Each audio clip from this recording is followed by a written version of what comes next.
اسلام آباد جو ہے وہ ہمارا کیپٹل ہے، ہمارا دارالخلافہ ہے، اور ظاہری بات ہے اسلام آباد ہی ہمارا وہ ایک ٹارگٹ ہوتا ہے کہ جہاں پہ جا کے پرامن طریقے سے اپنا احتجاج ریکارڈ کروائیں۔ جہاں تک بات ہے احتجاج کی وجوہات کی، وہ آپ کے سامنے ہے۔ ہمارا لیڈر عمران خان بے گناہ جیل میں ہے، ہماری پارٹی کے ساتھ جس طریقے سے مینڈیٹ چوری کیا گیا اس کے لیے بھی ہماری ایک تحریک، سیاسی تحریک ہم نے شروع کی ہوئی ہے۔ ساتھ ساتھ ابھی جو یہ مزید اور جو حرکتیں کر رہے ہیں جیلی آئینی ترمیمیں کر کے، ڈاکے مار کے، جس طریقے سے یہ ہمیشہ سے انہی پارٹیوں نے، انہی لوگوں نے، اشرافیہ نے یہ کیا ہے کہ اداروں کو اپنے نیچے انہوں نے محکوم کیا ہے۔ آپ نیب کی مثال لے لیں، نیب کا بندہ مریض سے لگا لیتے ہیں، وہ صرف وکٹمائزیشن کرتا ہے۔ پاکستان کے خزانے کو یا کرپشن ختم کرنے میں نیب نے آج تک کچھ نہیں کیا، صرف وکٹمائزیشن کی ہے۔ اسی طرح جو باقی محکمے ہیں، اسی طریقے سے ادارے ہیں، وہ اس لیے نیچے جا رہے ہیں اور اس لیے نیچے جاتے جا رہے ہیں کہ جو پالیسیز ہیں وہ غلط بنائی جاتی ہیں۔ اشرافیہ اپنے آپ کو پروٹیکٹ کرنے کے لیے اور محکوم کرنے کے لیے اداروں کو کام کرتی ہے۔ اب جس طریقے سے عدلیہ، آزاد عدلیہ، اس کے اوپر اس کو آزاد نہیں چھوڑا گیا، انہوں نے اپنے بینیفٹس کے لیے عدلیہ کو ہی محکوم کر دیا ہے۔ ہم یہ واضح طور پہ بتا رہے ہیں کہ اگر سینئر موسٹ جج کو نہ بنایا گیا چیف جسٹس تو انشاءاللہ ہم تحریک بھی چلائیں گے، ہم اپنا آئینی حق ہے ہمارا، ہم اس کو چلائیں گے۔ باقی جب بات کر رہے ہیں دوبارہ کہ ہم انشاءاللہ دوبارہ جائیں گے، بالکل ہم جائیں گے۔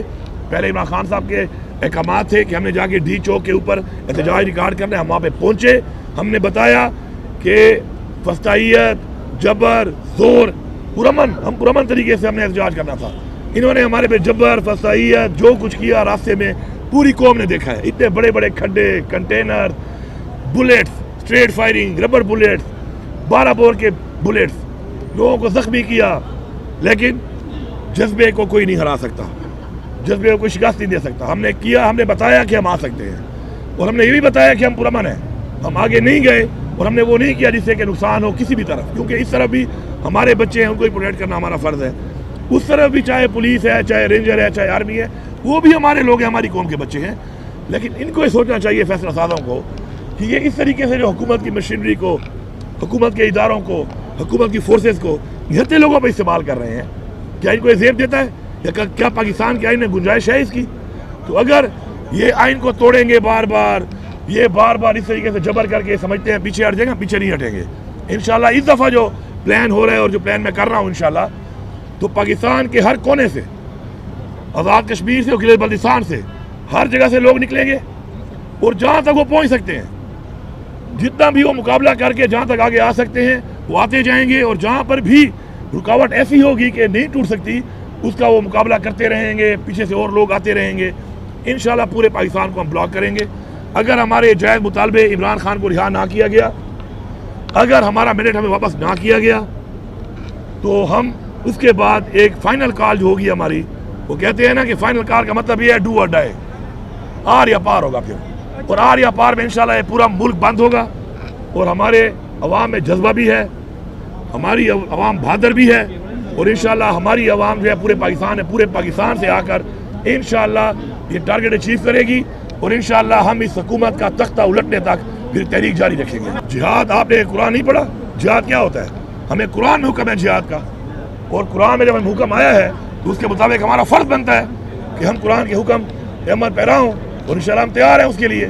اگر ہمیں اپنے ملک کے اندر جو اسلام کے نام پہ ملک بنا ہے، اس کے اندر اگر یہ جو جس طریقے سے فرونیت اور بدماشی، آئین کو توڑ کر، قانون کو توڑ کر اپنی مرضی کے اقدامات کریں گے، لوگوں کا مینڈیٹ جمہوریت کا چوری کریں گے، اور اس کے بعد لوگوں کو اغوا کریں گے، لوگوں کے بچوں کو اٹھائیں گے، لوگوں کی فیملیوں کو اٹھائیں گے، لوگوں کے ضمیر خریدیں گے، تو اگر یہ سمجھتے ہیں کہ میں یہ سمجھتا ہوں کہ اگر یہ سمجھتے ہیں کہ ایسے حالات میں ہم ان کو ایسے ہی چلنے دیں گے تو ایسا نہیں ہے۔ ہم پرامن ضرور ہیں، لیکن انشاءاللہ ہمیں جو حکم ہے اسلام میں، قرآن میں، ہم انشاءاللہ اعلان کیا ہے، اس اعلان پہ انشاءاللہ عمل درآمد کریں گے، اور پوری قوم کی ان سے جان چھڑوائیں گے۔ پاکستان کی معیشت سے لے کر پاکستان کا ہر ادارہ اس وقت انہوں نے تباہ کر دیا ہے، انہی لوگوں کی وجہ سے آج ہمارا ملک یہاں پہنچا ہوا ہے۔